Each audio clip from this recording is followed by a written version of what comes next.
Sure. How's that? All right. My first question is going to be Kim.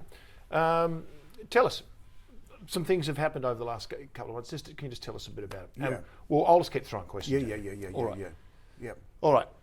Kim, over the last 8 months, some things have happened in your life. You look absolutely fantastic. Yeah. What's happened? Well, Michael, I suppose as a young boy growing up playing cricket and then continuing on, drinking was a part of the culture. It's a part of Australia's culture. You know, if you catch up with some mates, they usually say, "I'll meet you down the pub." They don't say, "We want to have a cup of coffee." Otherwise, you look at him and you think, "Gee, he's a little bit different." And then with COVID, I've been in corporate speaking, and that sort of dried up. I was drinking too much. And through the help of Wayne Clark, who I played a lot of cricket with, and Richard Manass through MH Connect, and my son Bradley, who was a bit brutal. He could have been a little bit softer on his father.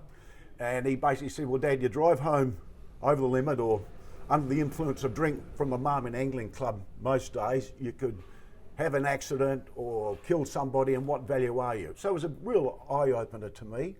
So I spent 2 weeks at Abbotsford Clinic, which was a real eye-opener for someone who's now 67, with lots of other youngsters with their various addictions. And basically, through the help of, whether it's here at the Marmon Angling Club, but particularly the Mount Lawley Golf Club, Michael, the camaraderie and the support that I've had has been absolutely fantastic. So it's about 6.5 months off the grog, and my children, I've reconnected with them because there was I didn't want to hang around then smelling of alcohol, and they didn't want their father, we'll call the fossil. They can be a bit not politically correct. Yeah. And we've got 8 grandchildren as well. So it's all been a real plus. I'm a lot better for it and reconnected with the children and other people, but it's been a bit of a journey. But I intend to just, what do they say, inch by inch, it's a cinch. Just do 1 week at a time. That's great, mate. Stay there. I'm going to close that door, and you can give yourself a little quick dab. Yep. That must have blown open, do you reckon, Speedy? Yeah, maybe. That's great, mate. Next thing I'll say, did you realise you had a problem? Because that's often, I think, a lot of, mate, we've all got mates who... Think, mate, I think a lot of people, and you're right, the culture we came from was all... Everything you did was around a drink. Was around it. It's maybe a bit less now, but it's still changing, yeah. Whereas in the old days, if you say, "I'm going to have a lemonade," people say, "Oh, you're trying to kid. You weak prick. You weak prick." Now, that's for us older blokes. Yes. The younger ones are a bit different, but geez, the drug issue, mate, with all these youngsters I saw. Are they in Abbotsford as well? Yeah, it was all different addictions. I'll ask you about that. Yeah. Kim, did you know you had a problem? I didn't think I did, but I've had an alcohol problem for a long while. It was exacerbated through the COVID situation, and like most things, we can be a bit, I'm okay, and it was accepted in a way. That's usually just being gregarious or friendly or whatever it is. So fortunately, I didn't have a train smash, but I wasn't too far away from really becoming a real, alcoholic. And through the help, as I've said, some people that I've mentioned, I was able to have, and there's a great saying, 10 words, 2 letters. If it is to be, it is up to me. At the end of the day, you look in the mirror and there's the challenge or the solution or the problem, and thank God, with fantastic family help and mates and that sort of thing, I've been able to come out the other side. Did you, when you looked at it and the cold light of day, and thought, "Whoa, geez, I'm having my first drink at this time," and did it scare you? Did you think, "Whoa, I didn't quite realise that"? Did it creep up on you? Not really. You tend to, I wasn't working. I was no corporate speaking when it was COVID. It's just me. And it's easy to go down that track. Now, who knows? If I kept going for another 6 or 12 months, it might have been then in a red wine, or it might have been, an extension of that. Yep. But what I did notice was that I didn't want to be around the children smelling of alcohol. Now, it cost me my marriage, which I'm really disappointed about, but we're still good friends. So, and I've been very, very fortunate to reconnect with our children, 4 children, and most importantly, our grandchildren. So, I was done. Kim, I've known you a long time, and I think it's fair to say everyone loves you. You're a very popular guy. People love you, and you. Was it just small periods of time? What was the thing that was tripping you up? What was the issue, do you reckon, in the essence of it, really?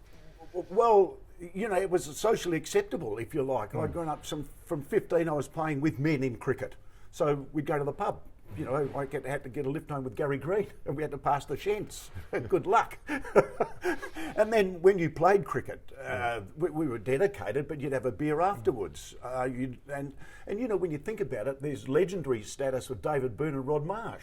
Yes. Well, they were great players, but they were legends in a way because of their drinking record. Yeah. And it was very macho, very Australian, and it wasn't cool to say, well, mate, you want to catch up with a cup of coffee?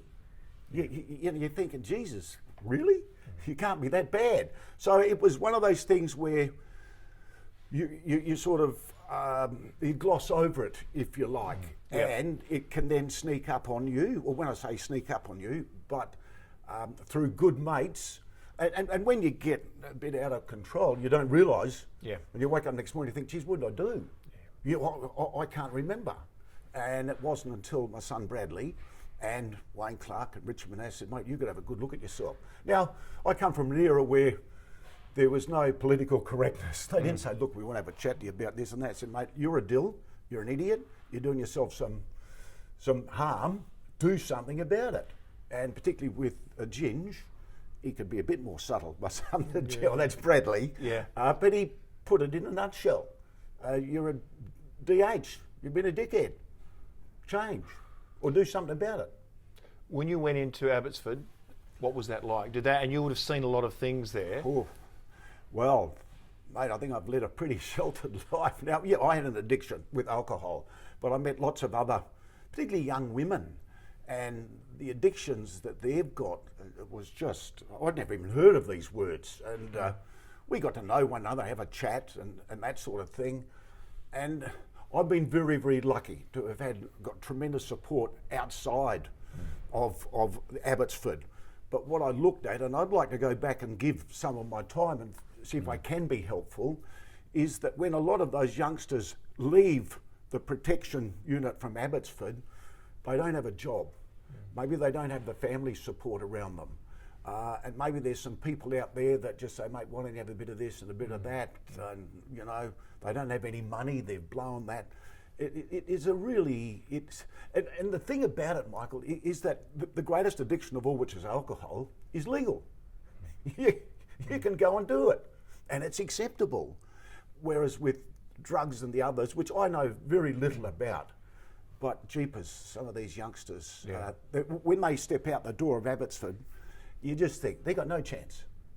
Because there'll be other people out there won't say, well, why don't you try a bit of this or try a bit of that, unless they have strong people around them. And I've been very fortunate to have that. Kim, you're in a very good position now where you can really help others. What's your message to people? I should give your face just a little bit of a dab. Just to, you're a great speaker. You do a lot of speaking. You're in a position now where do you have a message for people out there? Well, I think my message is that I've been there and done that, if you like. Yeah, I could have been a worse alcoholic, but I've had a good look in the mirror. And yes, I've led a pretty privileged life, been Australian cricket captain, and I can relate to people. I didn't learn it at university. Nothing against university at all. I learned it through the real world, and so I've got empathy. But as I say, 10 words. If it is to be, it is up to me. At the end of the day, you've got to take some responsibility with support around you for your own behaviour. So if I can help in any way, I'd love to. Do you think you will? Do you see yourself, you said you wouldn't mind going back to Abbotsford or doing some talks and things like that? Yeah, absolutely. I've waited for a while. Yes, but I'd like you've got to get the runs on the board, so to speak. It's nice, and I'd like to go bring up the person in charge, and I'm also helping MH Connect with people that they think might be relatable. Yes. And I'd love to do it. And mate, whether I get paid or not is irrelevant because I have a passion for people and helping. And if I can help some people, well, hallelujah. Yeah. Kim, how long's it been now since you've had a drink? It's been 6.5 months. Would you like a crownie now? 6.5 months? 6.5 months. And I've been tempted. How hard's it been?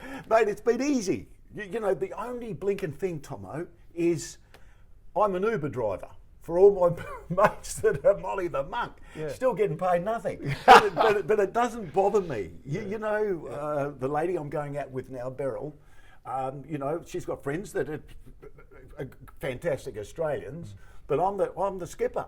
You know, with a different hat, but I'm looking for the money to get paid for the Uber driving, and nothing blinking happens, Michael. But I enjoy it, and it doesn't bother me. I'm not a wow and say you shouldn't be doing that. You shouldn't be doing this. But you know, sometimes I can see myself in what they're doing. I think, Jesus, I can't believe so many pissed people can be so dumb.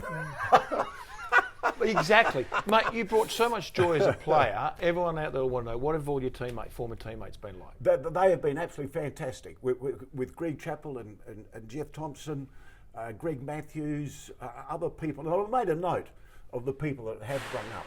Rodney Marsh, you know, and they've been Bruce Laird, Graham Wood, you name them. Mick Malone. They've all been really, really supportive. And sometimes... sometimes you take it for granted. Yep. And I've said to my mates, you know, they're cricketing mates from back in the 70s, 80s, I said, look, we just don't want to catch up for funerals because we lost three, you know, with Sam Gannon and Tony Mann and Bruce Shardley, and we need to make more of an effort rather than, we must get around together. So I intend to organise some of those things. Dennis was telling me about a lunch. That must have said that was a great day. It was a lunch that you had together with some of your old teammates from that era. Yeah, and it was, and I'm the only bloke not blink and drink. But I love it. You know, I just have as much fun, and I know sometimes Beryl thinks that I'm on drugs or something like that because I'm usually end up being the life of the party and bloody dancing here and dancing there with no alcohol. Yeah. How hard is it to think you won't have a drink again? Tell me about that mindset. Is it tough? Yeah, well, just out of reach, not out of sight. And if someone asks me that, you know, I don't say I'm going to be the next 5 years or whatever it is, but I tick it off. Tomorrow will be 28 weeks, and then I look ahead for the next week. And I think that's important with goal setting as well. Yes. Is it's, you know, too far down the track. I need to be able to see it. And if I can see it and that type of thing. So I tick each week off. And but I'm having such a ball at the moment with reconnecting, and the kids have said it's great to have Dad back. And we've had 2 grandchildren born this year. We've got another 2 coming up as well. So I'm just getting them ready to play cricket and not rugby league. Mate, can I ask you one last question? Someone sees your story and they get up tomorrow morning and they look in the mirror and go, you know what, I'm in the same boat. I'm down the same path. Yeah. Really interesting what you're saying about don't look too far ahead. Yeah, mate, exactly. What would you say to him? What would you you know, have enough balls to say, I need help, you know, and whether they give me a call or they go to Abbott or whatever it happens to be, before it's a train smash, before you do go down and have an injury in a car or whatever it is, or before you lose, you know, and yeah, you know, I've lost my wife. And yeah, I can't do anything about that now, but I should have done something about it before. But I've got a lovely lady now, reconnected with my children, and I've got all these grandchildren coming left, right and centre, which is exciting. Yeah. And we live in the greatest place in the world of Western Australia. And if you're not too happy about it, live somewhere else. Ripper, mate, that's great. Wait, you look, how do you feel? Oh, mate, I feel $1 million. You know, I keep sending texts to Rod Marshall and Dennis Lee. I already opened the batting and opened the bowling. Greg Chappell said, "You're kidding." Mate, you've lost a lot of weight. You look fantastic. You must. Yeah, look, I've lost about 8 or 9 kilos, and that's just you know off the grog. Wow. I have been tempted once, Michael. I was playing golf at Mount Lawley, the members there have been incredibly supportive. And it was a hot day. I was pushing a cart. There was a bloke in a car. I was pushing a buggy. He was in the cart, and there was a crownie on the front there. And I thought, geez, I would mind just grabbing that thing there, but I didn't. But you know, and it's great. I come here. They put my lemon in with sparkling water. I do it at the club, and it's just been wonderful. Great. Thank God I've done it. Kim, thanks. Great to talk to you, mate. It's such a great message. Good on you. Yeah. Champion. Yeah, bloody. So, mate, there are 1 million people out there. Oh. Who'll get up and think, you know what? Yeah. Well, I'm in that. Mate, I've got three. Mate, all of them have cost their marriage or their relationships, or you know. And I was going down the track where the kids didn't want to be around me. Yeah. You know, so Dad's back. That's such a great. Yeah. Well, it's a and you'd be amazing, Granddad. Like Bill, you spoiled chillers. Bill Mitchell was up at Exmouth. Billy rang up and said, "Mate, I'm exercising squatters' rights. I've got a lawyer. We're not fucking moving." Yeah, you can get me. But anyway, he said, "I ran into science at 6 months. You know, this was a week or so ago." I've got quite a few. A guy, Don Ingalls, who's a gun, and I don't think he was a really big drinker, but he did something for about 3 weeks, and I saw him on the beach. Said, "You know what? I don't need to drink anymore. I'm just enjoying."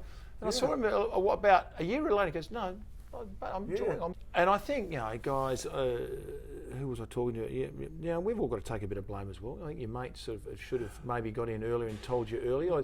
Bradley's a tip. And it is, you know, funny. We had a great night, but then you think, hang on, you've got to be a bit more caring. I think, you know, and it's that thing where the difference between men and women. Women will, a lot of them, yes, will catch up for a cup of coffee. Yeah. They're not saying, "Well, I'll see you down the pub."